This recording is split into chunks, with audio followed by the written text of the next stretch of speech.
ইত্তাকিল মাহারিমা তাকুন আ'বাদান নাস ওয়া আরদা বিমা কাসামাল্লাহু লাকা তাকুন আগনান নাস। আমরা সবাই ধনী হওয়ার প্রতিযোগিতার মধ্যে আছি। প্রাচুর্যতা আমাদের কেমন ভাবে পেয়ে বসেছে।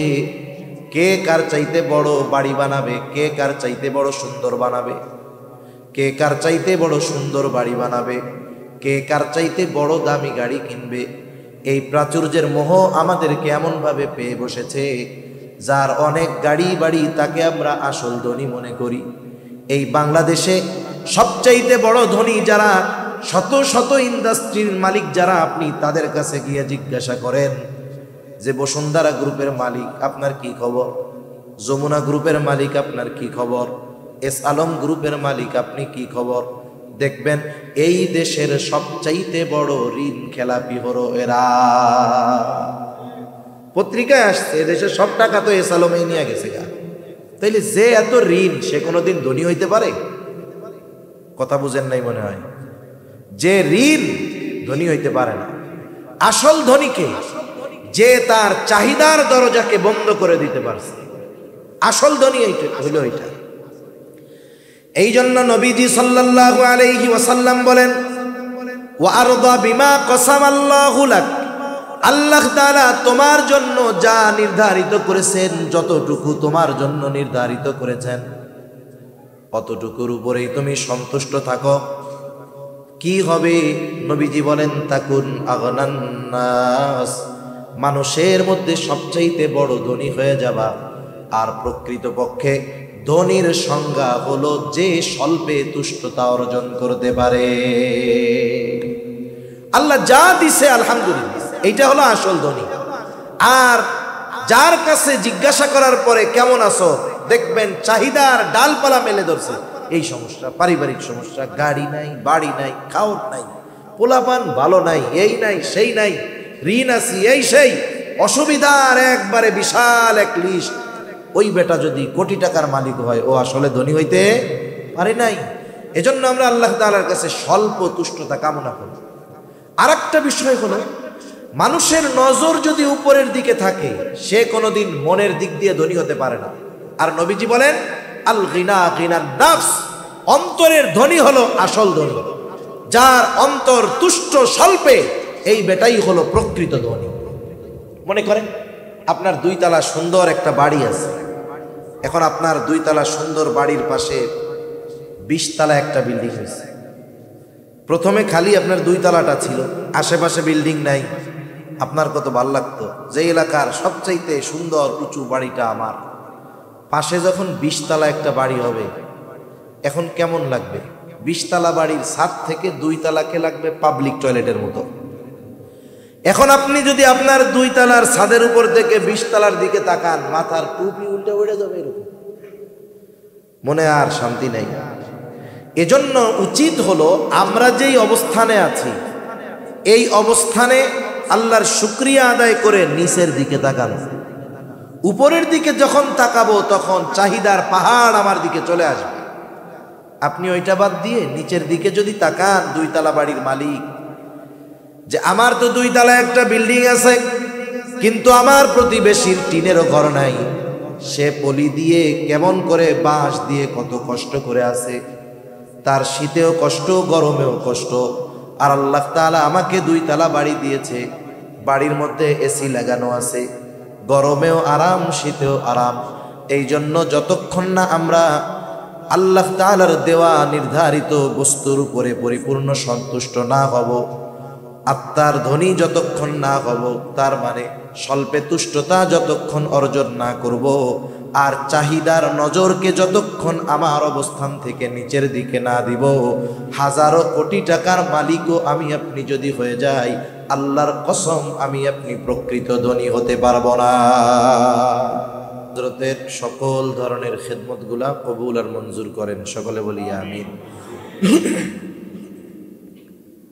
বাংলাদেশে আজহারি অনেক আছে, অনেকে আছে অনেক ফেমাস, অনেকে আছে আমরা তাদের চিনিও না, কিন্তু আজহার বিশ্ববিদ্যালয়ে লেখাপড়া করছে। অনেকে আছে আজহারে পড়াশোনা করছে, ভর্তি হয়েছে, গেছে, কিন্তু আল আজহার বিশ্ববিদ্যালয়ের মধ্যে যেই সুপ্ত জ্ঞান সেটাকে উদ্ঘাটন করে আনতে পারে নাই, এরকম অনেক আছে। বাংলাদেশ থেকে জামিয়া আজহারে যারা কৃতিত্বের সাথে পরিপূর্ণ লেখাপড়া শেষ করেছে, আমাদের দেশ থেকে গিয়ে যারা আজহারে ভর্তি হয়, আমরা যেমন বাচ্চাদের লেখাপড়া করার শুরুতে কোথায় ভর্তি করাই? নুরানিতে, প্রাইমারিতে, তাই না? আজহারে গিয়ে যারা অনার্সে ভর্তি হয়, অনার্স লেভেলে, ওই জায়গায় হলো তারা প্রাইমারি বা এই নুরানির ছাত্র। এবং 95% বললে ভুল হবে না, কাছাকাছি ওই 3-4 বছর থেকে নামের পরে আজহারি লকবটাকে বৈধ করে এরপরে দেশে চলে আসে। দেশে আইসা অমক আজহারি তমক আজহারি এরকম অভাব নাই। আজহার থেকে পরিপূর্ণ যারা লেখাপড়া শেষ করছে বাংলাদেশের অল্প কয়েকজন, তার মধ্যে আমাদের ডক্টর নুরুল আবসার আল আজহারি হাফিজাহুল্লাহ একজন। অনেকে আমরা মনে করি মাদ্রাসায় পড়াই তো আমাকে মতো মোল্লা টুল্লা হইব। আল্লাহ তাআলা হযরতকে দ্বীনি জ্ঞান যেমন দিছেন, জাগতিক জ্ঞানেরও আলহামদুলিল্লাহ একটা চূড়ায় পৌঁছানোর তৌফিক আল্লাহ তাআলা হযরতকে দিয়েছেন। আমরা দোয়া করি আল্লাহ তাআলা হযরতের মাধ্যমে বিশেষ করে বাংলাদেশের সাথে সাথে গোটা মুসলিম উম্মার বড় বড় খেদমত আল্লাহ তাআলা হযরতের মাধ্যমে নিবেন ইনশাআল্লাহ। আমরা হযরতের জন্য দোয়া করব। আমি আপনাদের খেদমতে পবিত্র কোরআনুল কারীম থেকে 2 জায়গা থেকে তিলাওয়াত করেছি ও রাসূল আকরাম সাল্লাল্লাহু আলাইহি ওয়াসাল্লামের 2টা হাদিস আপনাদের খেদমতে পাঠ করেছি। আল্লাহ তাআলার কাছে তৌফিক চাই, আল্লাহ তাআলা অল্প সময়ের মধ্যে কিছু কথা বলার তৌফিক দান করেন, যে কথাগুলো আমাদের সবার দুনিয়া এবং আখিরাতের জন্য কল্যাণকর হয়। সকলে বলি আমিন। এই যে দ্বীনি মাহফিলগুলোর মাধ্যমে আমরা শুধু আমাদের একটা আনুষ্ঠানিকতাকে সম্পন্ন করি বা যারা আয়োজন করে তারাও এই উদ্দেশ্যে করেন না। আমরা এই মাহফিলগুলোর মাধ্যমে যেমন আত্মিক উন্নতি আশা করি, অনুরূপভাবে আমলের উন্নতি আশা করি, অনুরূপভাবে সামাজিকভাবে আমরা যেন দিন পালনে আরো অগ্রসর হতে পারি এই ব্যাপারটাও আমরা আশা করি। ঠিক কিনা বলেন? একটা দ্বীনি মাহফিল এটা একটা সমাজ পরিবর্তনের ভূমিকা রাখতে পারে। এটা শুধু ব্যক্তি পরিবর্তনের ভূমিকা রাখে না, এটা সমাজ পরিবর্তনের ভূমিকা রাখতে পারে। এজন্য দ্বীনি মাহফিলগুলোতে বিভিন্ন ধরনের আলোচনা হয়। মানুষের ব্যক্তি জীবনের আলোচনা হয়, ঈমান আকীদার আলোচনা হয়, আমলের আলোচনা হয়, সামাজিক বিষয় নিয়ে আলোচনা হয় এবং জাতির কল্যাণের কথা চিন্তা করে ইসলামী রাজনীতির আলোচনাও এই মজলিসগুলো থেকে করার দরকার হয়। ঠিক কিনা বলেন? তা সম্মানিত উপস্থিতি, আমি যে আয়াত 2 আপনাদের খেদমতে তিলাওয়াত করেছি, আল্লাহ সুবহানাহু ওয়া তাআলা এই আয়াত 2টার মধ্যে আমাদেরকে আল্লাহ তাআলাকে যথাযথভাবে ভয় করার এবং মুসলমান হওয়ার জন্য নির্দেশ দিয়েছেন। যেমন আল্লাহ তাআলা এক আয়াতে বলেন, ইয়া আইয়ুহাল্লাযীনা আমানুত্তাকুল্লাহা হাক্কা তুকাতিহি ওয়া লা তামুতুন্না ইল্লা ওয়া আনতুম মুসলিমুন। আল্লাহ তাআলা বলেন, হে ঈমানদারেরা, তোমরা আল্লাহকে যথাযথভাবে ভয় করো। ওয়ালা তামুতুন্না ইল্লা ওয়া আনতুম মুসলিমুন, আর তোমরা মুসলমান না হয়ে মৃত্যুবরণ করো না। মুসলমান না হয়ে মৃত্যুবরণ করো না, এই আদেশ আল্লাহ তাআলা দিয়েছেন কাদের? বলে ঈমানদারদের। আমরা সবাই ঈমানদার না? আমাদেরকে নির্দেশ দিছে যে মুসলমান না হয়ে তোমরা মরো না। তার মানে আল্লাহ তাআলা কোরআনুল কারীমের আরেক জায়গায় বলেন, ইয়া আইয়ুহাল্লাযীনা আমানু দুখুলু ফিস-সিলমি কাফফা ওয়া লা তাত্তাবিউ খুতুওয়াতিশ শাইতান ইন্নাহু লাকুম আদুউম মুবিন। আল্লাহ তাআলা বলেন, হে ঈমানদারেরা, উদখুলু ফিস-সিলমি কাফফা, তোমরা পরিপূর্ণভাবে ইসলামের মধ্যে দাখিল হয়ে যাও। সাথে সাথে আল্লাহ তাআলা বললেন, ওয়ালা তাত্তাবিউ খুতুওয়াতিশ শাইতান, তোমরা শয়তানের পদাঙ্ক অনুসরণ করো না, সে তোমাদের কিন্তু প্রকাশ্য দুশমন। কয়েকটা কথা বুজুর্গানে দ্বীনের কথা নকল কইরাই বলি। তাহলে আল্লাহ তাআলা ঈমানদারদেরকে পরিপূর্ণ ইসলাম মানতে বলেছেন। তার মানে ইসলাম শুধু নামাজ, রোজা, হজ, যাকাত এতটুকুর মধ্যে সীমাবদ্ধ নয়। ইসলাম গোটা জীবনের প্রতিটা শ্বাসে প্রশ্বাসে পদক্ষেপে পদক্ষেপে প্রয়োজন, ঠিক কিনা বলেন? ইসলাম হলো আল্লাহ তাআলার পক্ষ থেকে এমন এক মনোনীত দিন, এমন এক মনোনীত জীবন ব্যবস্থা, এই গোটা হায়াতের এমন কিছু বাদ নাই যে ওই ব্যাপারে ইসলাম আমাদের নির্দেশনা দেয় নাই। যদি কেউ বলে ওই জায়গায় ইসলাম নাই, তাহলে সে ভুলের মধ্যে আছে। কেউ যদি বলে ইসলামে রাজনীতি নাই, ভুলের মধ্যে আছে। কেউ যদি বলে ইসলামে অর্থনীতি নাই, ভুলের মধ্যে আছে। পৌরনীতি নাই, সমাজনীতি নাই, কেউ যদি এই ধরনের কথা বলে, নিঃসন্দেহে সে বড় ভুলের মধ্যে আছে, ঠিক কিনা বলেন? জাগতিক কাজগুলো কোন পদ্ধতিতে করতে হবে সেটাও ইসলামে আছে। আরে রাতে কেমনে ঘুমোতে হবে ইসলামে আছে না নাই? নবীজি বলছে, রাতে ঘুমানোর সময় বাতি বন্ধ করে ঘুমাবা। রাত্রে ঘুমানোর সময় লাইট বন্ধ করে বা বাতি বন্ধ করে ঘুমানোর কথা ইসলামে আছে। যখন কেউ ঘুমোতে যাবে, বিছানা ঝাড়ু দিয়ে ঘুমানোর কথা ইসলামে আছে না নাই? নবী বলতেছেন, লুঙ্গি দিয়া হইলেও বিছানাটা ঝাড়া দিয়া ঘুমাবা। এখন বলেন, যেই ইসলাম আমাকে লাইট বন্ধ করে ঘুমানোর কথা বলে, যেই ইসলাম আমাকে বিছানা ঝাড়ু দিয়ে ঘুমানোর কথা বলে, যেই ইসলাম আমার জরুরত সারার পদ্ধতি আমাকে বলে দেয়, সেই ইসলামে এই দুনিয়ার কোন জিনিস থাকবে না, ঠিক কিনা বলেন? একদিন এক মজলিসে সব কথা আলোচনা করা সম্ভব নয়, আর এতটা সময়ও আমাদের হাতে থাকে না বা নাই, অথবা বলাও সম্ভব নয়। অল্প কিছু কথা, কয়েকটা কথা বলার লক্ষ্যে আয়াত দুইটার সাথে দুইটা হাদিস পাঠ করেছি।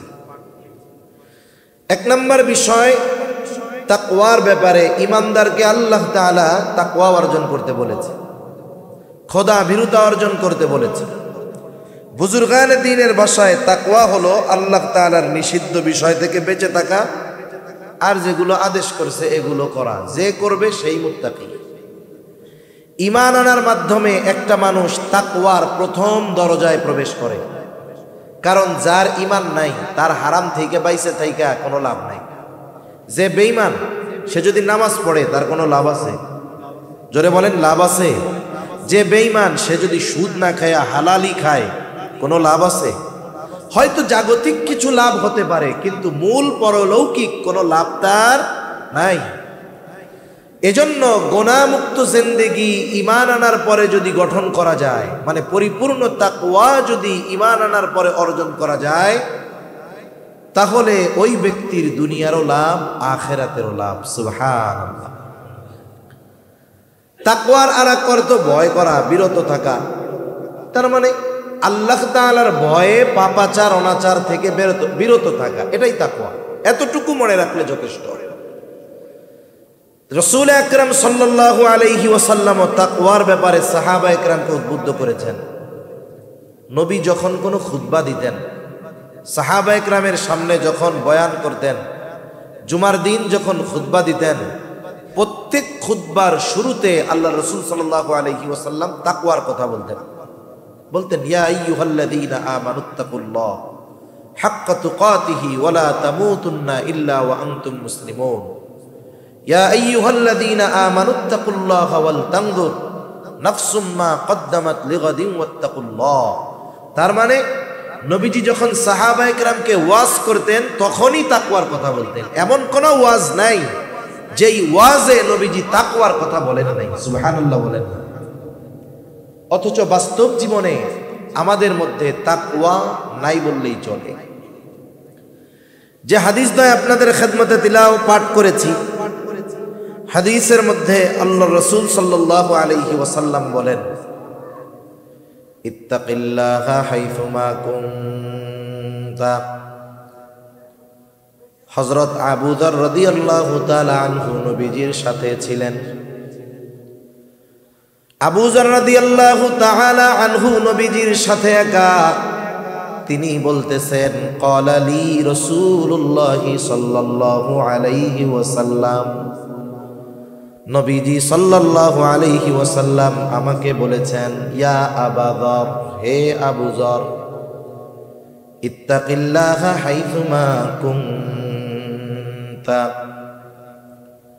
আবু যর, তুমি যেখানেই থাকো না কেন আল্লাহ তাআলাকে ভয় করবা।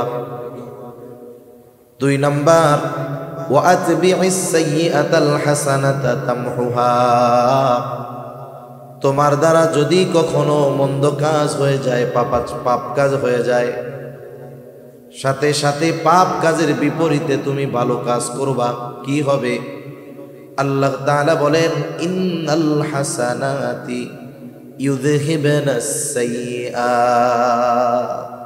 ভালো কাজ মন্দ কাজকে মিটায়া দেয়। তোমার দ্বারা পাপের কাজ হয়ে গেছে, তুমি ভালো কাজ করো, ওই ভালো কাজটা তোমার মন্দ কাজটাকে মুছে দিবে। ওয়া খালিকিন নাসা বিখুলুকিন হাসানিন। আবু যর, তুমি মানুষের সাথে সদাচরণ করো, ভালো ব্যবহার করো। নবীজি হযরত আবু যর রাদিয়াল্লাহু তাআলা আনহুকে উপদেশ দিলেন যে আল্লাহ তাআলাকে ভয় করো। আবু যর, তুমি যেখানেই থাকো না কেন আল্লাহ তাআলাকে ভয় করো। বলেন তো, পৃথিবীর এমন কোন জায়গা, এমন কোন স্থান আছে নাকি যেখানে গেলে আল্লাহ তাআলা আমাকে দেখবে না? আছে? আপনাদের এলাকায় 2-4 জায়গা আছে। সৃষ্টি জগতের কোথাও এমন একটু জায়গা নাই যেখানে আল্লাহ তাআলা আমাকে আপনাকে দেখবে না। মূলত নবী বলতেছেন, ও আবু যর, তুমি যেখানেই থাকো আল্লাহকে ভয় করো। আমাদের জন্য শিক্ষণীয় বিষয় হলো, বলেন তো, আমরা অনেক সময় মন্দ কাজ, পাপের কাজ থেকে মানুষের ভয়ে বেঁচে থাকি। একটা খারাপ কাজ করতে চাচ্ছি, দেখি যে আমার পরিচিত জন, বন্ধু বান্ধব আসতেছে, আমার পরিবারের লোক আসতেছে, বাবা আসতেছে, বাবা দেখে ফেলবে, জেনে ফেলবে, এই ভয়ে পাপ কাজটা করি না। কিন্তু ওই ভয়টা আল্লাহ তাআলার ব্যাপারে আমাদের নাই, যে আমি আপনি যেখানেই থাকি না কেন, যেই পাপ করি না কেন, দুনিয়ার কেউ না দেখলেও যিনি সর্ব অবস্থায় দেখেন তিনি কে? আল্লাহ তাআলাকে ভয় করে সকল প্রকার পাপাচার অনাচার থেকে বেঁচে থাকতে পারলেই মুত্তাকি হওয়া যায়। শুধু তাই না, বড় আবেদ হওয়ার জন্য মানুষের অনেক ইবাদত করা লাগে না। আমরা তো মনে করি ইবাদত করলে আবেদ, আর নবী বলেন না, গুনাহ থেকে বাঁচলে সে বড় আবেদ। আল্লাহর নিষিদ্ধ বিষয়সমূহ থেকে বাঁচলে সে বড় আবেদ। নিষিদ্ধ বিষয় থেকে বাঁচলে যেমন মুত্তাকি, নিষিদ্ধ বিষয় থেকে বাঁচলে তেমন ওইটাই প্রকৃত আবেদ হয়ে যায়। হযরত আবু হুরায়রা রাদিয়াল্লাহু তাআলা আনহু থেকে প্রসিদ্ধ হাদিস, রাসূল আকরাম সাল্লাল্লাহু আলাইহি ওয়াসাল্লাম নবীজির সামনে সাহাবায়ে কেরাম বসা, নবীজি হঠাৎ করে বলতেছেন, মাইয়াখুযু আন্নি হাউলাইল কালিমাত ফায়ামালু বিহিন্না আও ইউআল্লিমু মান ইয়ামালু বিহিন। নবীজি বলতেছেন, কে আসো আমার থেকে এই কালিমা, এই কথাগুলোকে শুনবা, গ্রহণ করবা। শর্ত হলো কি, যে সে এই কথাগুলোর উপরে আমল করবে এবং অন্য কেউ যদি আমল করতে চায় কথাগুলো তাকে শিখায়া দিবে।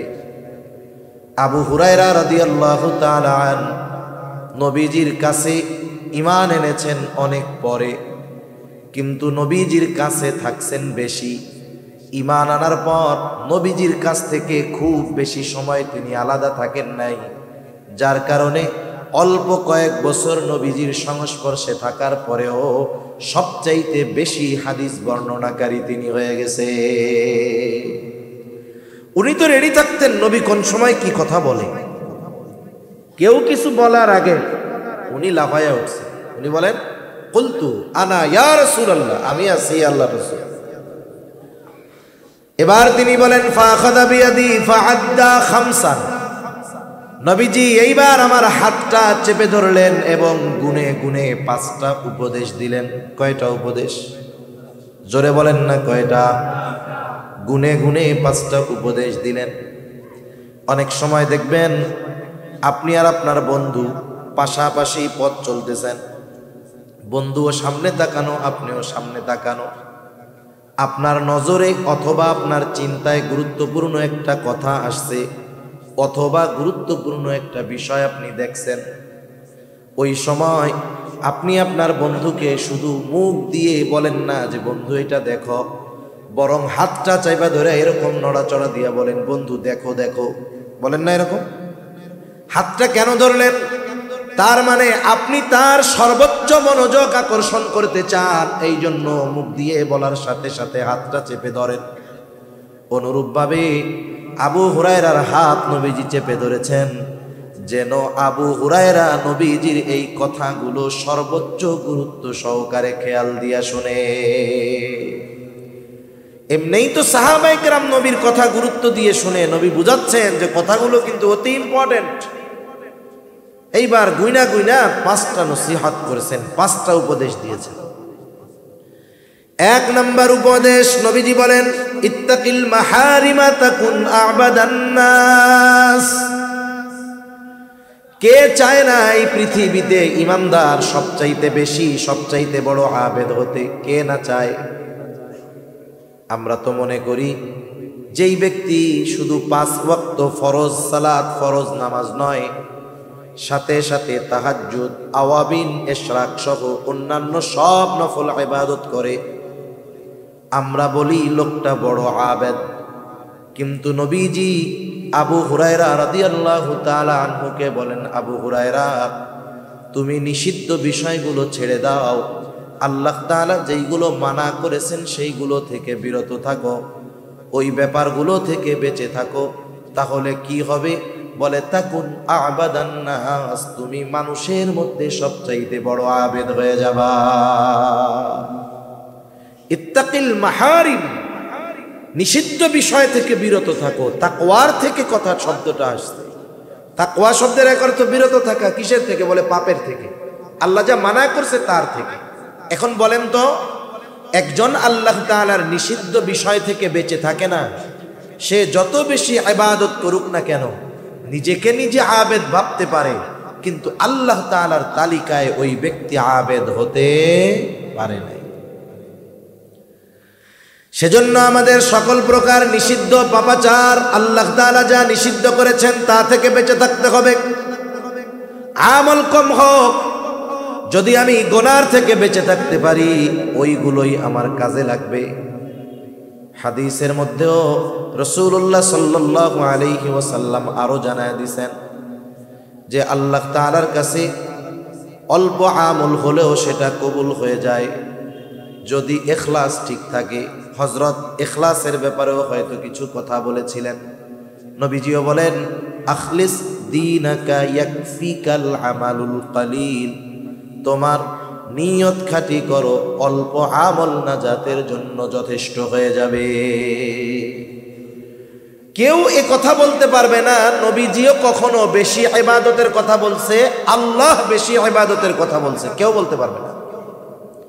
বরং আল্লাহ তাআলা তো কোরআনে সুন্দর ইবাদতের কথা বলছে।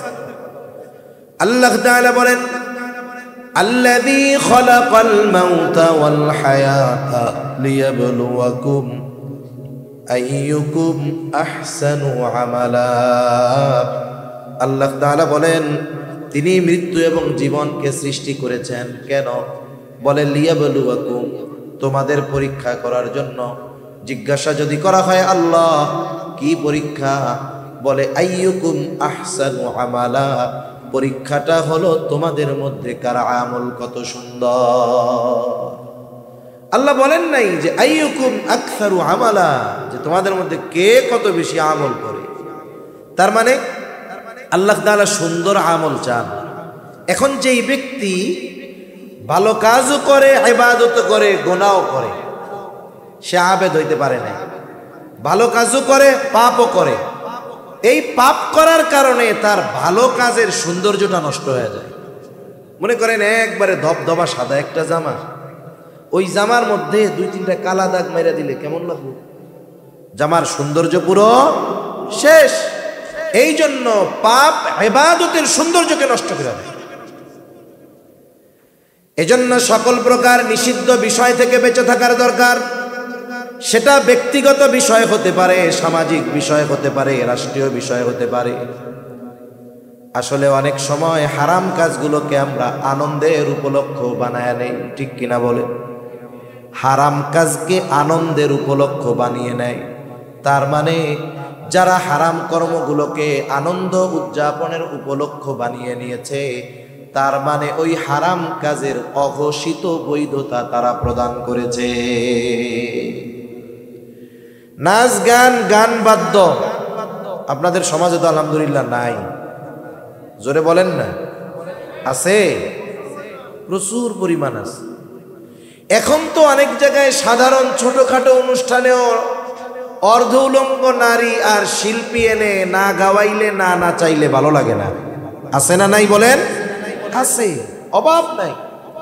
বিবাহ অনুষ্ঠানে নাচ গান, ডেকসেট বাজানো, বেপরদা কর্মকাণ্ড, এগুলো সমাজের মানুষ এখন কোনো পাপই মনে করে না, সাধারণ কাজ মনে করে। যেই মাইকে ওয়াজ হচ্ছে ওই মাইকেই দেখা যাবে পরের দিন গান বাজতেছে। যেই শ্রোতা এখানে ওয়াজ শুনছে দেখা যাবে আগামীকাল রাত জেগে কোথাও তারা গানের অনুষ্ঠানেও আছে। জোরে বলেন। দেখা যাবে অনেক জায়গায় যেই আয়োজকেরা তাফসীর মাহফিলের আয়োজন করছে, দেখা যাবে ওই আল্লাহর বান্দারাই পহেলা বৈশাখে আবার গানের আয়োজন করে বসে আছে। আছে না নাই? মনে রাখতে হবে এগুলো ভালো কাজ না। একেবারে সব ধরনের পাপ থেকে আমাদের বেঁচে থাকা দরকার। পাপ আমাদের আমলের সৌন্দর্য নষ্ট করে দেয়।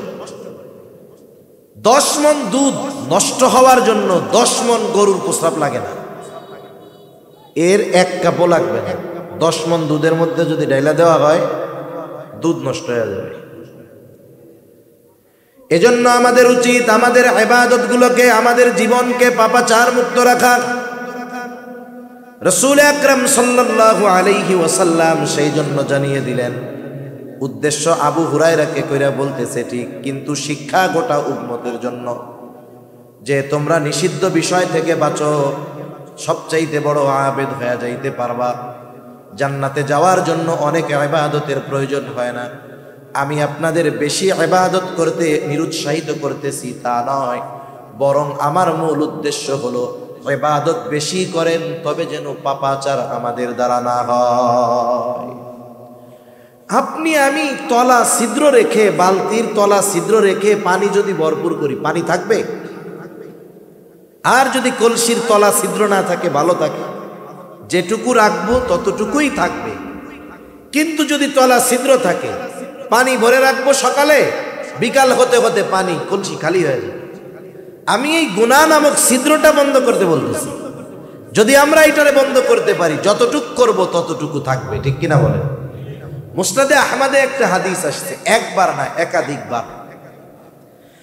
রাসূল আকরাম সাল্লাল্লাহু আলাইহি ওয়াসাল্লাম একদিন ফজরের নামাজের পূর্ব মুহূর্তে হঠাৎ করে তিনি বলতেছেন, এখন যেই ব্যক্তি দরজা দিয়ে ঢুকবে সে জান্নাতি। বর্ণনাটা আব্দুল্লাহ ইবনে আমর ইবনুল আস রাদিয়াল্লাহু তাআলা আনহু থেকে আসছে। এইবার এই কথা বলার পরে সবার নজর দরজার দিকে, কোন আল্লাহর বান্দা দরজা দিয়ে ঢুকে। দেখলো এক ব্যক্তি দরজা দিয়ে ঢুকছে, এখনো অজুর পানি তার দাড়ি বেয়ে বেয়ে পড়তেছে। আর এক বর্ণনার দ্বারা মোটামুটি বোঝা যায় যে ওই ব্যক্তি ছিলেন হযরত সাদ রাদিয়াল্লাহু তাআলা। প্রথম দিন অতিবাহিত হলো, পরে আরেক দিন নবীজি পরের দিন বলে, এখন যেই ব্যক্তি দরজা দিয়ে ঢুকবে সে জান্নাতি। ফজরের পূর্বে সবার নজর দরজার দিকে। কে সেই সৌভাগ্যবান ব্যক্তি যে এখন দরজা দিয়ে ঢুকবে?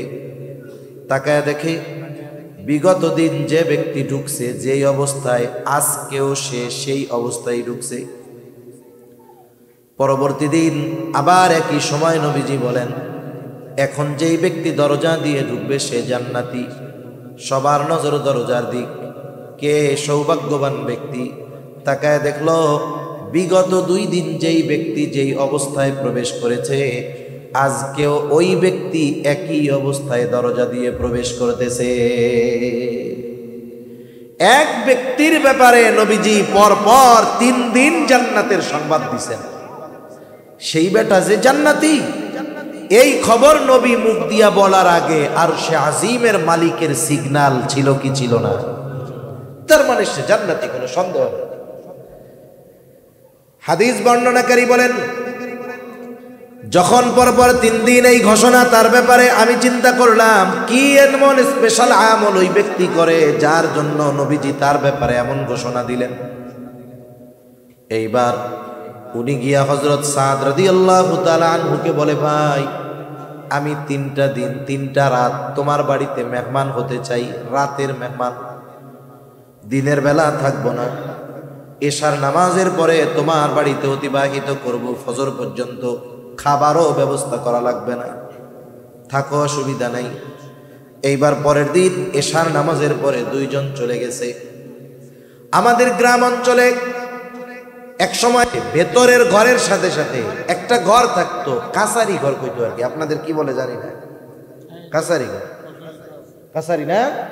মেহমান টেহমান আসলে ভেতর বাড়িতে আর যাওয়া লাগতো না, ওই কাছারি ঘরের পাশেই বাথরুম, মেহমান আসবে চলে যাবে। আগের মানুষ সহজ সরল ছিল, তারা এত স্টাইলিস্ট বোরখা পরতো না, কিন্তু অরিজিনাল পর্দা নিষিদ্ধ তারা ছিল, ঠিক কিনা বলেন? ভেতরে ঢুকতে পারতো না, ওই কাছারি ঘরে থাকতে দিছে, যে থাকেন আপনি ঘুমান। উনি কি ঘুমাইতে গেছে নাকি? উনি তো দেখতে গেছে রাতে কি ইবাদত করে। খেয়াল করলো হযরতে সাদ ঘরে ঢুকছেন, একটু পরে বাতি নিভায়া দিয়া ঘুমায় পড়ছে, ঘুমায় গেছে, শুয়ে পড়েছে, ঘুমায় গেছেন। আর উনি সারা রাত জেগে জেগে পাহারা দিচ্ছেন কখন উঠে আর কি আমল করে, অপেক্ষা করতেছে। রাত অতিবাহিত হয়ে ফজরের আজানের আওয়াজ কানে চলে আসলো, কোনো খবর নাই। আজানের পরে দেখে আল্লাহর বান্দা ঘুম থেকে উঠছে চোখ ডলতে ডলতে। এইবার জরুরত সেরে ওযু করে সব হাজত সেরে মসজিদের দিকে রওনা হয়ে গেছে। চিন্তা করে সারা রাত তো ঘুমাইলো, কোনো ইবাদত দেখলাম না। পরের দিন আবার সারা রাত জাগনা, দেখে বাতি নিভাইয়া ঘুমায় গেছে, আর কোনো খবর নাই। উঠছে গিয়া একবারে ফজরের ওয়াক্তের পরে, ফজরের আজান দেওয়ার পরে। দ্বিতীয় দিনে কি অবস্থা, চিন্তা করে কি ব্যাপার।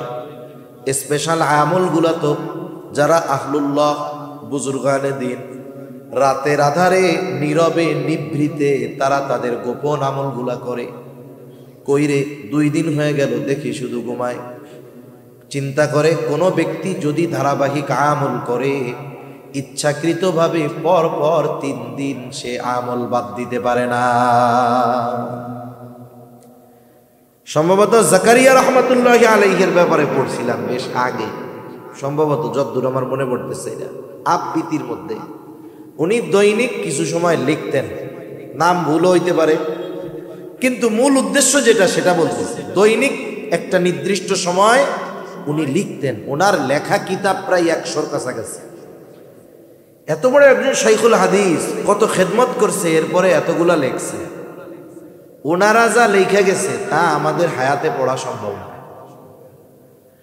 লিখছেন, উনি লিখতেছেন। সম্ভবত হুসাইন আহমদ মাদানী রহমাতুল্লাহি আলাইহি ওই টাইমটাতে ওনার বাসায় আসছে।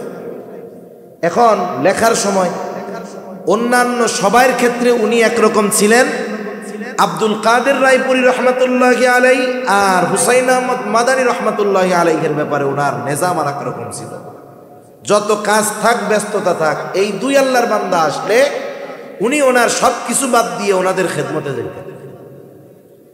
হুসাইন আহমদ মাদানী রহমতুল্লাহ আলাইহি বুঝতে পারছে ওনার মধ্যে কোনো অস্বস্তি কাজ করতেছে, জিজ্ঞাসা করছে কি অবস্থা, কি হয়েছে? তখন উনি বলছেন যে দৈনিক এই সময় আমি কিছু লেখি, এখন এই সময়টা পার হচ্ছে, আমার লেখা হইতেছে না, আমার মধ্যে অস্থিরতা কাজ করতেছে। উনি লেখার স্থানে গিয়ে বসে দুই এক কলম লিখে আসছেন, এই পর্যন্ত ওনার অস্থিরতা দূর হয় নাই। সুবহানাল্লাহ। তাহলে যেই ব্যক্তি ধারাবাহিক আমল করে পর পর 3 দিন তার আমল বাদ যাবে, এটা তো হইতে পারে না। তাইলে মনে হয় তৃতীয় রাত্রে আমার কাঙ্ক্ষিত যেই উদ্দেশ্য সেটা সফল হবে। তৃতীয় দিন আবার এশার নামাজের পরে তিনি দেখলেন ঘুমায় গেছে, আর তিনি সারা রাত অপেক্ষা করতেছেন, এই বুঝি উঠে, এই বুঝি আমলটা দেখি। সারা রাত পার হয়ে গেল, ফজরের আজানের পরে ঘুম থেকে উঠলেন, 3 দিন দেখলেন এশার নামাজের পরে ঘুমায়, ফজরের আজান দিলে ঘুম থেকে উঠে, স্পেশাল কোনো আমল পাইলাম না। এইবার আর উৎসুক মনকে তিনি থামায় রাখতে পারলেন না, যে বলতেছে ভাই তোমার বাড়িতে 3টা রাত অবস্থান করার কারণ এমনটা নয় যে আমার বাড়িতে বিছানা টিছানা কিচ্ছু নাই, বরং তোমার বাড়িতে 3 রাত অবস্থান করার কারণ এর আগে পরপর 3 দিন ফজরের নামাজের পূর্বে নবীজি হঠাৎ ঘোষণা করেছেন যেই ব্যক্তি এখন দরজা দিয়ে ঢুকবে সে জান্নাতি। আমরা সবাই নজর দিয়ে তাকায় আছি কোন ব্যক্তি ঢুকে। নবীজির এই ঘোষণার পর পর 3 দিন যেই ব্যক্তি দরজা দিয়ে প্রবেশ করেছে তুমি হলা সেই ব্যক্তি। নবী তোমার ব্যাপারে বলেছে তুমি জান্নাতি, কোনো সন্দেহ নাই। কি দেখতে আইছিলাম কি আমল করো রাত জায়গা, তা কিছুই তো দেখলাম না। এইবার হযরত সাদ রাদিয়াল্লাহু তাআলা আনহু বলেন নবীজি যদি আমার ব্যাপারে এমন ঘোষণা দিয়ে থাকেন তো আলহামদুলিল্লাহ, তবে তুমি যেই আশায় রাত্র যাপন করেছো এমন কোনো কিছু আমার নাই। তবে একটা জিনিস, আমি তো অন্যান্য যেগুলো করণীয় সেগুলো অবশ্যই করি, বর্জনীয় বিষয়গুলো থেকে বেঁচে থাকি। অতিরিক্ত একটা কাজ আমি রাতে বিছানায় যাওয়ার আগে করি, তা হলো আমাকে যারা কষ্ট দিয়েছে আমি সকল আল্লাহর বান্দাকে রাতের বেলা ক্ষমা করে এরপরে বিছানায় যাই। এখন বলেন আমাদের দেশে যদি কেউ তাহাজ্জুদ না পড়ে তারে আমরা আল্লাহর ওলি বলতে রাজি নাই। আমি তাহাজ্জুদ পড়ার ব্যাপারে নিরুৎসাহিত করতেছি, মূল উদ্দেশ্য কি? গুনাহ থেকে বাঁচা। তাহাজ্জুদ না পড়লে আমরা তারে আবেদ বলতে রাজি নাই। কারামত না দেখলে আল্লাহর ওলি বলতে রাজি নাই। ওই যে এক ঘটনা আছে না, এক খাদেম থাকছে এক আল্লাহর ওলির খেদমতে 1 যুগ পার হয়ে গেছে, এখন বাড়িতে যাইব। এখন যাওয়ার সময়ও ওর মনের মধ্যে এই বিশ্বাস আসে নাই যে এই ব্যক্তি আল্লাহর ওলি। কেন? সে প্রশ্ন করতেছে, হুজুর আপনি কেমন আল্লাহর ওলি বুঝলাম না, 12 বছর থাকলাম, একটা কারামতিও আপনি দেখাইতে পারলেন না, আপনি কেমন আল্লাহর ওলি? হ্যাঁ। এইবার আল্লাহর বান্দা বলে, বেটা বিগত 40 বছর আমার কোনো সুন্নাত ছুটে নাই, এর চাইতে বড় কারামত আর কি হইতে পারে? বিগত 40 বছর আমার দ্বারা গুনাহ সংগঠিত করার নাই আল্লাহ, এর চাইতে বড় কারামত আর কি হইতে পারে? তার মানে আমাদের ক্ষেত্রে কারামত বা আল্লাহর ওলির সংজ্ঞা, আমাদের ক্ষেত্রে আবেদের সংজ্ঞা, এগুলো আমাদের মন মতো। ইসলামী শরীয়তের পরিভাষায় প্রকৃত আবেদ আর আল্লাহর ওলি যারা, তাদেরকে আমরা মানতে রাজি নাই। আল্লাহর ওলি কি হবে? ঘোড়ার পিঠে উঠতে হবে, সাপড়ে চাবুক বানাইতে হবে, নইলে এটা কি আল্লাহর ওলি হইতে পারে? যায় নামাজের উপর দিয়ে আকাশে উড়ে বেড়াইতে হবে, নইলে কি আল্লাহর ওলি হইতে পারে? এই চিন্তাধারা আমাদের বাদ দিতে হবে। তো এক কথা থেকে আর এক দিকে চলে যাচ্ছি। তাহলে মূল বিষয় হলো নবীজি বললেন নিষিদ্ধ বিষয় থেকে বাঁচো, তার মানে আল্লাহ যা নিষেধ করেছে সেটা থেকে বাঁচো। করণীয় বিষয়টা করলেই তুমি প্রকৃত আবেদ হয়ে যেতে পারবা। সুবহানাল্লাহ। যেহেতু হাদিসটা পাঠ করেছি, নবীজির কথাগুলো বইলা দেই। 2 নাম্বার, নবীজি বলেন ইত্তাকিল মাহারিমা তাকুন আ'বাদান নাস ওয়া আরদা বিমা কাসামাল্লাহু লাকা তাকুন আগনান নাস। আমরা সবাই ধনী হওয়ার প্রতিযোগিতার মধ্যে আছি। প্রাচুর্যতা আমাদের কেমন ভাবে পেয়ে বসেছে, কে কার চাইতে বড় বাড়ি বানাবে, কে কার চাইতে বড় সুন্দর বানাবে, কে কার চাইতে বড় সুন্দর বাড়ি বানাবে, কে কার চাইতে বড় দামি গাড়ি কিনবে, এই প্রাচুর্যের মোহ আমাদেরকে এমনভাবে পেয়ে বসেছে, যার অনেক গাড়ি বাড়ি তাকে আমরা আসল ধনী মনে করি। এই বাংলাদেশে সবচাইতে বড় ধনী যারা, শত শত ইন্ডাস্ট্রির মালিক যারা, আপনি তাদের কাছে গিয়ে জিজ্ঞাসা করেন যে বসুন্ধরা গ্রুপের মালিক আপনার কি খবর, যমুনা গ্রুপের মালিক আপনার কি খবর, এস আলম গ্রুপের মালিক আপনি কি খবর, দেখবেন এই দেশের সবচাইতে বড় ঋণ খেলাপি হলো এরা। পত্রিকায় আসছে দেশের সব টাকা তো এস আলমেই নিয়ে গেছে গা। তাইলে যে এত ঋণ সে কোনোদিন ধনী হইতে পারে? কথা বুঝেন নাই মনে হয়। যে ঋণ ধনী হইতে পারে না। আসল ধনীকে যে তার চাহিদার দরজাকে বন্ধ করে দিতে পারছে, আসল ধনী হইল এটা। এই জন্য নবীজি সাল্লাল্লাহু আলাইহি ওয়াসাল্লাম বলেন, ওয়া আরদা বিমা কসামাল্লাহু লাক, আল্লাহ তাআলা তোমার জন্য যা নির্ধারিত করেছেন, যতটুকু তোমার জন্য নির্ধারিত করেছেন অতটুকুর উপরেই তুমি সন্তুষ্ট থাকো। কি হবে? নবীজি বলেন, তাকুন আগনান নাস, মানুষের মধ্যে সবচাইতে বড় ধনী হয়ে যাবা। আর প্রকৃতপক্ষে ধনীর সংজ্ঞা হলো যে স্বল্পে তুষ্টতা অর্জন করতে পারে। আল্লাহ যা দিছে আলহামদুলিল্লাহ, এইটা হলো আসল ধনী। আর যার কাছে জিজ্ঞাসা করার পরে কেমন আছো, দেখবেন চাহিদার ডালপালা মেলে ধরছে। এই সমস্যা, পারিবারিক সমস্যা, গাড়ি নাই, বাড়ি নাই, খাওয়ার নাই, পোলাপান ভালো নাই, এই নাই সেই নাই, ঋণ আছি, এই সেই অসুবিধার একবারে বিশাল এক লিস্ট। ওই বেটা যদি কোটি টাকার মালিক হয়, ও আসলে ধনী হইতে পারে নাই। এজন্য আমরা আল্লাহ তাআলার কাছে স্বল্প তুষ্টতা কামনা করি। আর একটা বিষয় হলো, মানুষের নজর যদি উপরের দিকে থাকে, সে কোনোদিন মনের দিক দিয়ে ধনী হতে পারে না। আর নবীজি বলেন, আল গিনা গিনান নাফস, অন্তরের ধনী হলো আসল ধনী। যার অন্তর তুষ্ট স্বল্পে, এই বেটাই হলো প্রকৃত ধনী। মনে করেন আপনার 2 তলা সুন্দর একটা বাড়ি আছে। এখন আপনার 2 তলা সুন্দর বাড়ির পাশে 20 তলা একটা বিল্ডিং হয়েছে। প্রথমে খালি আপনার 2 তলাটা ছিল, আশেপাশে বিল্ডিং নাই। আপনার কত ভালো লাগতো যে এলাকার সবচাইতে সুন্দর উঁচু বাড়িটা আমার, পাশে যখন 20 তলা একটা বাড়ি হবে, এখন কেমন লাগবে? 20 তলা বাড়ির ছাদ থেকে 2 তলাকে লাগবে পাবলিক টয়লেটের মতো। এখন আপনি যদি আপনার 2 তলার ছাদের উপর থেকে 20 তলার দিকে তাকান, মাথার টুপি উল্টে উড়ে যাবে এরকম, মনে আর শান্তি নাই।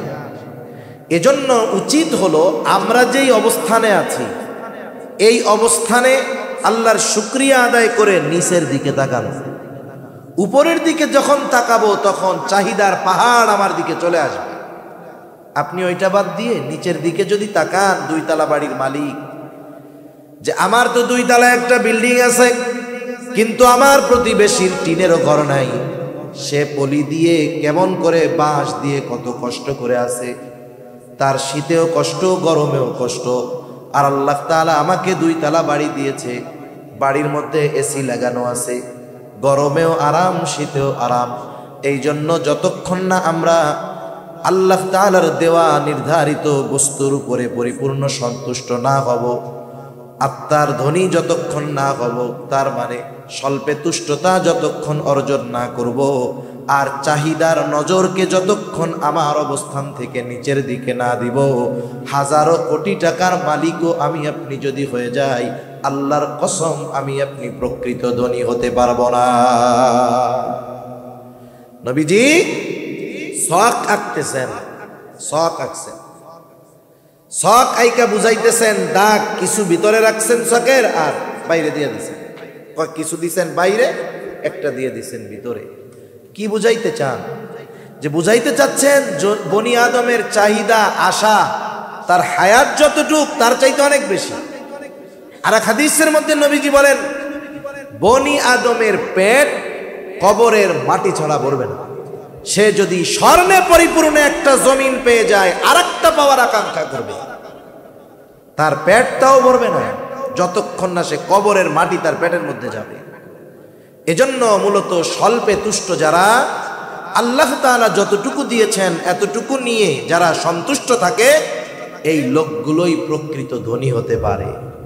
এদের আর সম্পদের আশায় অন্তরের মধ্যে কষ্ট লাগে না, এরা অন্যান্য চিন্তা করে না, এরা হতাশায় ভুগে না, চাহিদার সমুদ্রে হাবুডুবু খায়। এরপরে নবীজি সাল্লাল্লাহু আলাইহি ওয়াসাল্লাম বলেন, ওয়া আহসিন ইলা জারিকা তাকুম মুমিনা। নবীজি বলেন, তুমি তোমার প্রতিবেশীর সাথে সদাচরণ করো, তাহলে তুমি প্রকৃত মুমিন হতে পারবা। প্রতিবেশীর সাথে সদাচরণ করা দরকার। আর রাসূল সাল্লাল্লাহু আলাইহি ওয়াসাল্লাম প্রতিবেশীর হকের ব্যাপারে বলেন, জিবরাইল আলাইহিস সালাম আমাকে প্রতিবেশীর হকের ব্যাপারে এত গুরুত্ব দিয়েছেন, এক সময় আমি তো মনে করেছিলাম প্রতিবেশীকে হয়তো ওয়ারিশ বানিয়ে দেওয়া হবে। আর আমাদের দেশে সবচাইতে বড় দুশমন থাকে প্রতিবেশী। কেউ যদি একটু প্রভাব প্রতিপত্তিশালী হয়, আত্মীয় স্বজন যদি ক্ষমতাধর থাকে, বড় নেতা থাকে, তাহলে এই ক্ষমতাধর আত্মীয় স্বজনের পরিচয়কে ব্যবহার করে প্রতিবেশীর উপরে জুলুম করে। আছে না নাই? অভাব নাই। মনে করেন আপনার বাড়িতে আগুন লাগছে, আপনার আত্মীয় স্বজন বড় অফিসার সব ঢাকা রাজধানীতে। বলেন তো, যতই পাওয়ার থাক, ওইখান থেকে মোবাইলে ফু দিলে আগুন নিভে যাবে? আগুন নিভাতে আগে আসবে কে? প্রতিবেশী। অথচ এর সাথেই আপনার খারাপ সম্পর্ক। গভীর রাতে আপনি টাকা পয়সাওয়ালা মালিক, আপনার বাড়ির পাশে একজন টমটম চালায়, আপনার বাবা স্ট্রোক করছে, কি করবেন? টমটমওয়ালার টমটমে আপনাকে তাকে হসপিটালে নিয়ে যাইতে হবে, কিন্তু এর সাথে আপনার ব্যবহার খারাপ। ও মনে মনে মরুক, আমার কি হয়েছে? এজন্য প্রতিবেশী তাদের সাথে ভালো আচরণ করা দরকার। প্রতিবেশীর হকের কথা নবীজি বর্ণনা করতে গিয়ে এখানে আল্লাহ রাসূল সাল্লাল্লাহু আলাইহি ওয়াসাল্লাম ধর্মকে প্রাধান্য দেন না। যে এমন বলেন নাই যে প্রতিবেশী মুসলিম হলে তার প্রতি হক বেশি, অমুসলিম হলে কম। আয়েশা সিদ্দিকা রাদিয়াল্লাহু তাআলা আনহা নবীজিকে জিজ্ঞাসা করতেছে, আমার প্রতিবেশী একজন মুসলিম আর একজন অমুসলিম, ইয়া রাসূলুল্লাহ, এই দুইজনের মধ্যে প্রতিবেশী হিসাবে আমার কাছে বেশি হক প্রাপ্য কে? নবীজি বলতে পারতেন যে মুসলিম সে। এই কথা নবীজি বলেন নাই। নবীজি বললেন, যার দরজা তোমার দরজার বেশি কাছে, প্রতিবেশী হিসাবে সে তোমার কাছে বেশি হক প্রাপ্য। সুবহানাল্লাহ। তাহলে একজন প্রতিবেশী যদি অমুসলিমও হয়, সে যদি আমার বেশি কাছে হয় একজন মুমিনের চাইতে, প্রতিবেশী হিসাবে অমুসলিম হোক, প্রতিবেশী হিসাবে সে আমার কাছে বেশি হক প্রাপ্য। এজন্য একটা মানুষ যদি প্রকৃত মুমিন হতে চায়, নবীজি বলেন সে যেন প্রতিবেশীর সাথে সদাচরণ করে, ভালো ব্যবহার করে, প্রতিবেশীর কষ্টের কারণ যেন না হয়, প্রতিবেশীকে যেন কষ্ট না দেয়। আমাদের অবস্থা কি? আমরা ভালো প্রতিবেশী চাই, কিন্তু নিজে ভালো প্রতিবেশী হইতে রাজি নাই। আমি চাই যে আমার প্রতিবেশীর মাধ্যমে আমি যেন কষ্ট না পাই, কিন্তু আমি নিজে আমার প্রতিবেশীকে কষ্ট দিতে থাকি। এটা হলে হবে না। একটু সহনশীল হতে হবে। প্রতিবেশীর দ্বারা যদি একটু কষ্ট পাইও, একটু সবর করব, আর এই কারণে তাকে কষ্ট দিব না। এভাবে যদি আমি চলতে পারি, ইনশাআল্লাহ আমার প্রতিবেশীও ভালো হয়ে যাবে। হাদিসের মধ্যে 3টি বিষয়কে সৌভাগ্যের প্রতীক বলা হয়েছে। এর মধ্যে একটা হলো ভালো প্রতিবেশী। একটা গল্প শোনাই আপনাদের, কষ্ট হইতেছে নাকি? এক অমুসলিম একটা জমি বিক্রয় করবে। জমিটা আব্দুল্লাহ ইবনে মুবারক রাহমাতুল্লাহি আলাইহির বাড়ির পাশে। স্বাভাবিকভাবে আপনাদের এলাকায় কোন জায়গার কোন জমির বাজার দর কত আপনাদের কম বেশি জানা আছে না?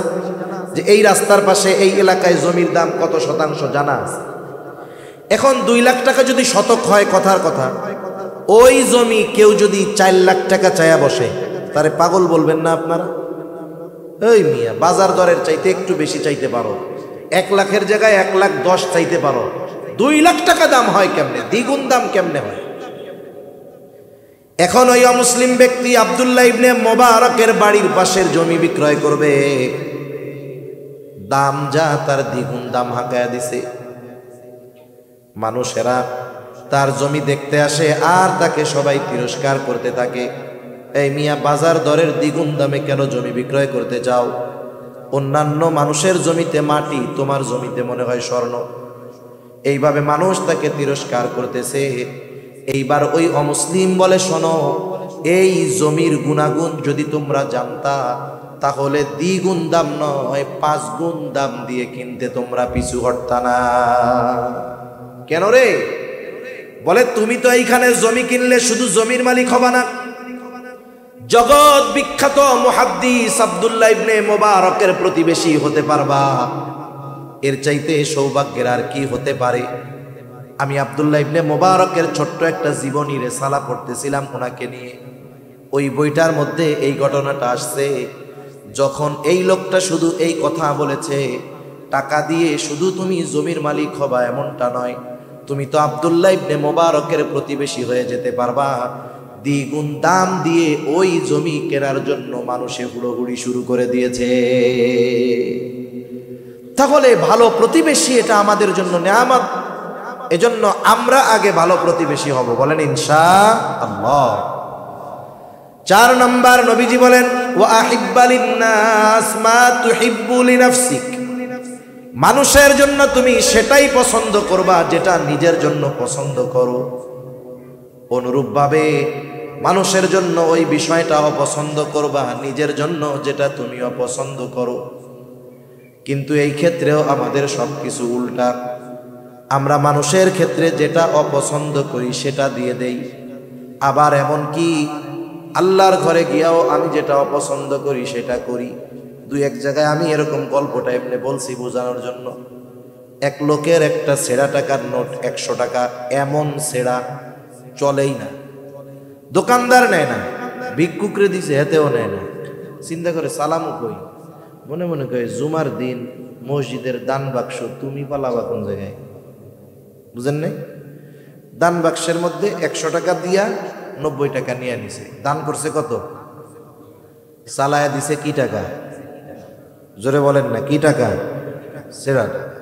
এজন্য শহরে অনেক মসজিদে খালি অভিযোগ যে আল্লাহর হস্তে না দেন অসুবিধা নাই, সিড়া তেনা টাকা দিয়েন না। এই যে দেখেন, ওই টাকাটা আমি নিজে চালাইতে পারতেছি না, কিন্তু আল্লাহর ঘরে চালাই দিছি। আবার আমাদের শহর অঞ্চলে দেখি আমরা অনেকে জাকাত দেন। জাকাত ইসলামপুরের বড় বড় কাপড়ের ব্যবসায়ীর দোকানে বড় করে লেখা থাকে, এখানে জাকাতের কাপড়, জাকাতের লুঙ্গি, জাকাতের শাড়ি পাওয়া যায়। জাকাতের লুঙ্গি, জাকাতের শাড়ি পাওয়া যায়। এটা ওদের বানানো একটা নাম। তার মানে সবচাইতে নিম্ন মানের লুঙ্গি আর কাপড় আমার দোকানে পাওয়া যায়। এটার দ্বারাই কথা আর কি। এখন অমুক সাহেব 300 লুঙ্গি কিনছে, জাকাতের লুঙ্গি, 300 শাড়ি কিনছে, দান করবে। বলেন তো, ওই সাহেবরে যদি ওই রকম লুঙ্গিটা পরতে বলা হয়, ওই সাহেবের ওয়াইফকে যদি ওই জাকাতের শাড়ি থেকে একটা পরতে বলা হয়, সাহেব পরবে? জোরে বলেন, পরবে? তাহলে উনি ওইটা নিজের জন্য অপছন্দ করে, কিন্তু আরেকজনকে কেমনে দেয়? এজন্য যেটা আমি নিজের জন্য পছন্দ করি, মানুষের জন্য সেটা পছন্দ করব। নিজের জন্য যেটা আমি আপনি অপছন্দ করি, সেটা মানুষের জন্য অপছন্দ করব। এই গুণ যদি আমার আপনার মধ্যে আসে, নবীজি বলে তাকুন মুসলিমা, তাহলে কি হবে? তুমি মুসলমান হয়ে যাবে। সুবহানাল্লাহ। এরপরে নবীজি বলেন, ওয়ালা তুকসিরিয যাহিকা ফাইন্না কাসরাতায যাহিকি তুমিতুল কলব। মাত্রাতিরিক্ত হাসবা না। কেন? অধিক হাসি কলবকে, অন্তরকে মৃত বানায় দেয়। আমরা অতিমাত্রায় হাস্যরস করতে করতে এখন ওয়াজ মাহফিল গুলাও অনেক সময় হাস্যরসের মঞ্চ হয়ে গেছে। এই নববী চেয়ারে বসে মানুষকে আনন্দ দেওয়া শুরু হয়ে গেছে। মিথ্যা কৌতুক বলে মানুষকে আনন্দ দেওয়া শুরু হয়ে গেছে। অপর অন্য ব্যক্তিকে হেয় প্রতিপন্ন করে মানুষকে আনন্দ দেওয়া শুরু হয়ে গেছে। এই জন্য এই ধরনের মাহফিল গুলা থেকে আমাদের চোখের পানি ছেড়ে আল্লাহর কাছে তওবা করে বাড়ি ফিরে যাওয়ার কথা ছিল।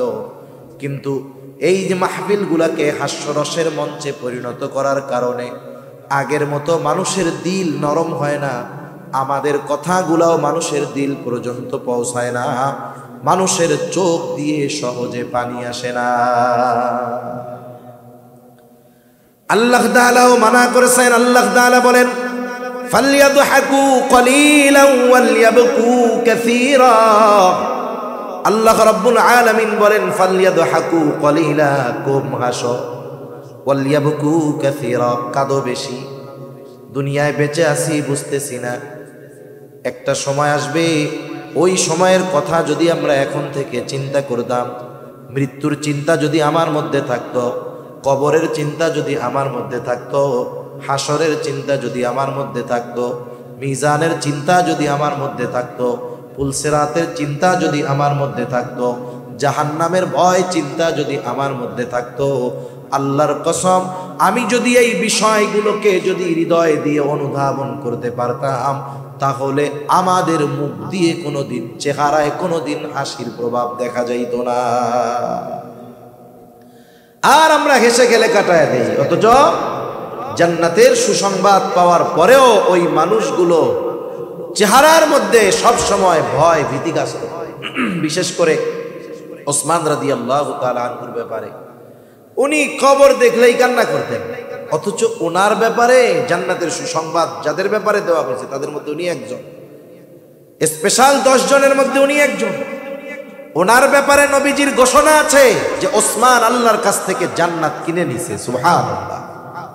যখন সাহাবায়ে কেরাম মক্কা থেকে মদিনায় গেছে হিজরত করে, সব কুয়ায় তো আর মিষ্টি পানি উঠে না, লবণাক্ত পানি পান করার অনুপযুক্ত একটা কুয়া আছে, মিষ্টি সুপেয় পানি।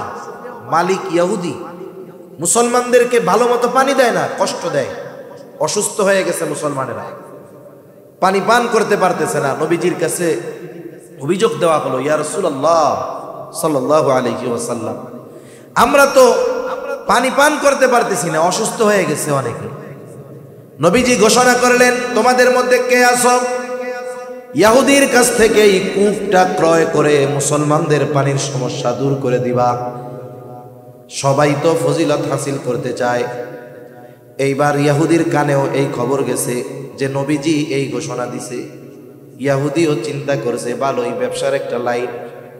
এই ঘোষণা যখন দিয়েছে, যে ইহুদির কাছে কূপ কেনার জন্য যায়, ইহুদি কূপের চাইতে বহুগুণ বেশি দাম হাঁকায় বসে থাকে, কেউ কিনতে পারতেছে না। যেমন নাকি করোনা যখন শুরু হয় নাই, করোনার আগে মাস্ক শব্দটা 2-4 জন মানুষ চিনত শতকরা। করোনার সময় যখন ওয়াজ, বারবার খালি হাত ধুবেন, সাবান দিয়া ধুবেন, স্যানিটাইজার দিয়া ধুবেন, একেবারে 5 মিটার দূরে দূরে দাঁড়াবেন, আর নাকের মধ্যে মাস্ক পরবেন। এই মাস্কের কথা যখন উঠছে, ফার্মেসির মধ্যে 3 বছর মাস্কের বক্স পড়ে আছে, ইঁদুরে কোনাও কাইটা দিছে, কেউ কেনে না। কিন্তু দেখা গেল আটানা কইরা কেনা মাস্কগুলো এক একটা 40-50 টাকাও বিক্রয় করছে। তার মানে জিনিসের যখন চাহিদা হয়, আর যদি ওইটা কম থাকে, ওইটার দাম বেড়ে যায়। আবার নবী বলছে, সাহাবায়ে কেরাম যাইতেছে আরো খালি দাম বাড়াইছে, কেউ কিনতে পারে না, ওইরকম টাকা কারো কাছে নাই। ওসমান রাদিয়াল্লাহু তাআলা আনহু আসছেন, ওনার কাছে খবর গেছে যে নবীজি এই কথা বলছে। উনি ইহুদির কাছে চলে গেছেন। ইহুদির কাছে গিয়া বলে, কত চাও তুমি কূপের দাম বলো। ইহুদি মূল দামের চাইতে বহু গুণ বাড়ায়া কূপের দাম চেয়েছে। ওসমান তো গনি, আল্লাহ তাআলা সম্পদ দিয়েছে অনেক। ইহুদির কথার পরে আর কোনো কথা নয়, যেই পরিমাণ অর্থ চেয়েছে সেই পরিমাণ অর্থ পরিশোধ করে কূপটা নিজে কিনে নিয়েছে। সাথে সাথে কূপ ব্যবহার করার জন্য উন্মুক্ত করে দিল। নবীজির কাছে খবর গেছে, ইয়া রাসূলুল্লাহ, মুসলমানদের পানির কষ্ট দূর হয়ে গেছে। কেমনে? বলে, আপনার জামাতা উসমান এত দাম দিয়া ইহুদির কাছ থেকে কূপ ক্রয় করে মুসলমান সহ মানুষের জন্য উন্মুক্ত করে দিয়েছে। নবীজি তখন বলতেছে, শোনো, উসমান ইহুদির কাছ থেকে কূপ কিনে নাই, বরং উসমান আল্লাহ তাআলার কাছ থেকে জান্নাত কিনে নিয়েছে। এই ধরনের মানুষগুলাও কবরের কথা চিন্তা করে কান্না করতেন, কিন্তু আমাদের অবস্থা কি? আমাদের কান্নার খবর নেই। এজন্য হাসতে হাসতে আমাদের দিল শেষ। আবার হাসির বিষয় যদি আসে, হাসতেও তো হবে সুন্নাত তরিকায়। হ হ করে অট্ট হাসি হাসা যাবে না। তাবাসসুমান, নবীজি হাসতেন, মুচকি হাসি, এটা নবীজির সুন্নাত। তাহলে এই হাদিস থেকে শিখলাম কি? পাপ ছাড়বো, তাইলে আবেদ হওয়া যাবে। যা আছে তাতে সন্তুষ্ট থাকলে ধনী হওয়া যাবে। প্রতিবেশীর সদাচরণের মাধ্যমে প্রকৃত মুমিন হওয়া যাবে। নিজের পছন্দ যদি অন্যের জন্য পছন্দ করি তাহলে প্রকৃত মুসলমান হওয়া যাবে। আর যদি হাসি কমিয়ে কান্না বাড়াতে পারি, মৃত কলব জিন্দা হয়ে যাবে। এবার আসেন শেষ কথার দিকে যাই। আরেকটা হাদিস বলতেছিলাম, নবীজি বলেন